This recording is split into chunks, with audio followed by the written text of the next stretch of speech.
17 नवंबर 2012 Costa अज़ूल में रहने वाला 36 साल का एक लड़का जो सल्वाडोर अल्वरिंगा अपने साथी एजिगिल कार्डोबा के साथ नाव में मछली पकड़ने के लिए समंदर में जाता है। दोस्तों, और समंदर भी वो जो दुनिया का सबसे बड़ा समंदर है, ओशियन। ये पैसिफिक ओशियन कितना बड़ा है आप इस बात से लगा सकते हैं कि अगर इस दुनिया की सारी जमीन, माउंटेन, डेजर्ट और रिवर अगर इन सबको आपस में मिला भी दिया जाए तो ये सब फिर भी पैसिफिक ओशियन से छोटा ही रहेगा। इन दोनों का प्लान था कि ये समंदर में 30 घंटे ही गुजारेंगे। 7 फुट लंबी इनकी एक छोटी सी नाव पर सिर्फ एक इंजन और सिर्फ एक आइस बॉक्स था जिसमें वो मछलियां पकड़ कर रखा करते थे। क्योंकि उन्होंने 30 घंटे में वापस आने का फैसला किया था, इसलिए वो अपने साथ बहुत ही कम खाना पीना लेकर गए थे। लेकिन आगे इनके साथ कुछ ऐसा होने वाला था कि जो इन्होंने कभी अपने बुरे सपने में भी ना सोचा था। समंदर के किनारे से तकरीबन 120 किलोमीटर दूर वो अपना जाल बिछा ही रहे थे कि अचानक खतरनाक समुद्री तूफान अपनी ओर आता दिखाई देता है। अपनी जान बचाने के लिए वो जाल को वहीं छोड़ देते हैं और अपनी नाव को मोड़कर वापस किनारे की जानिब लेके जाना शुरू कर देते हैं। अपनी नाव को स्पीड के साथ किनारे की जानिब आगे लेके जा रहे होते हैं और सुबह के कहीं 7 बजे तक किनारे से सिर्फ 120 किलोमीटर दूर थे दोस्तों, और पहाड़ों को भी देख पा रहे थे।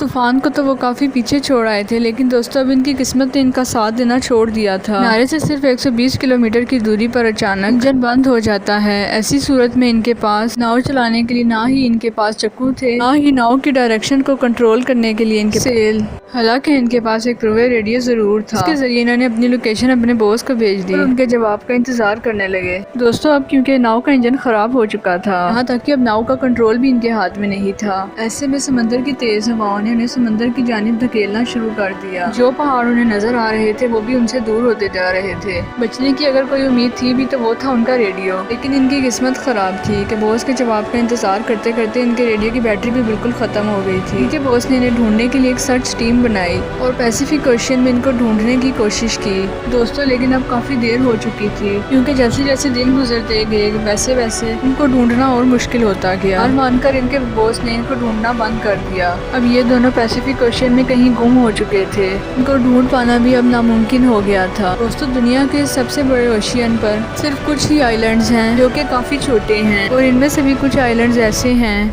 जिन पर आज तक कोई भी इंसान नहीं जा सका। इन दोनों को पैसिफिक ओशियन में गुम हुए हुए 5 दिन गुजर चुके थे। इन 5 दिनों में हवाओं ने इनकी नाव को किनारे से तकरीबन 450 किलोमीटर दूर कर दिया था। वो लोग अब समंदर के एक ऐसे हिस्से में पहुंच चुके थे जहां सिर्फ चारों तरफ पानी ही पानी था। इतने बड़े समंदर में इनकी एक छोटी सी नाव को ढूंढना नामुमकिन हो गया था। ऐसे में ना ही इनके पास प्लेयर गन थी और ना ही आग जलाने के लिए लकड़ी। ऐसे वो किसी को सिग्नल भी नहीं दे सकते थे।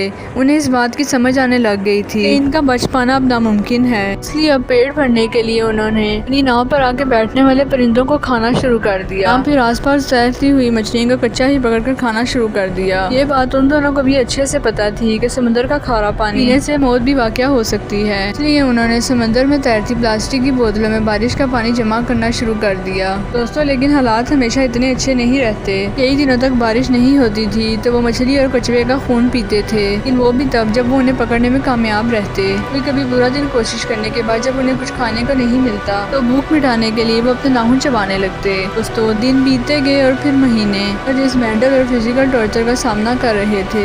दोस्तों, उसे इमेजिन कर पाना भी काफी मुश्किल है। छोटी सी नाव पर उनके 4 महीने गुजर गए, लेकिन जोश के साथ ही कार्डोबा की हिम्मत अब जवाब देने लगी। खाना पीना बंद कर दिया, जिसकी वजह से उसकी तबीयत मजीद बिगड़ने लगी। लेकिन ऐसा आया कि कार्डोबा इस दुनिया को छोड़कर चला गया। उस छोटी सी नाव पर जोश का साथ देने और उससे बातें करने वाला अब कोई भी नहीं था, तो वो जैसे तैसे अकेला जिंदगी गुजारने लगा। ऐप में अगर देखा जाए तो एक अनुमान के मुताबिक कुछ अब पैसिफिक ओशियन के इस हिस्से में मौजूद था, जो कि दुनिया का सबसे सुनसान हिस्सा भी माना जाता है। वहाँ पर कार्गो शिप्स भी कभी कभार ही आया करती हैं। जब से अपने साथी के साथ निकला था अब तक इसे 6 महीने हो चुके थे। इस दौरान उसने अपने साथी को भी खो दिया था। इसकी वजह से वो काफी ज्यादा परेशान हो चुका था और इसके जीने की उम्मीद भी बिल्कुल खत्म हो चुकी थी। तकरीबन 11 महीनों के बाद जोश अकेला अपनी इस नाव पर 8000 किलोमीटर तक का सफर तय कर चुका था। धूप से बचने के लिए उसके पास अब सिर्फ एक अंडर शर्ट ही बची थी। आखिरकार अब वो पल आया जब जोश की किस्मत उसका साथ देने लगी। 30 जनवरी 2014 को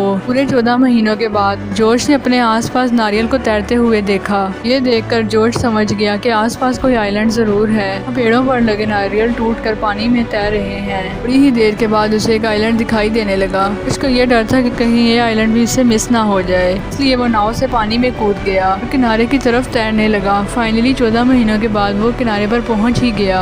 आइलैंड पर इसे एक घर दिखाई दिया गया। कुछ लोकल लोग रहते थे। इस आइलैंड से जोश को वापस उसके घर भेज दिया गया। अपने घर वापस जाकर जोश ने 438 डेज के नाम से एक बुक पब्लिश की। ना चाहते हुए भी जोश ने समंदर में इतने दिन गुजारने का एक रिकॉर्ड कायम कर दिया, शायद ही कोई तोड़ना चाहे। दोस्तों, तो ये थी कहानी एक ऐसे इंसान की जो 438 डेज दुनिया के सबसे बड़े ओशियन में अकेला रहा। दोस्तों, उम्मीद है आज की वीडियो आपको बहुत पसंद आई होगी।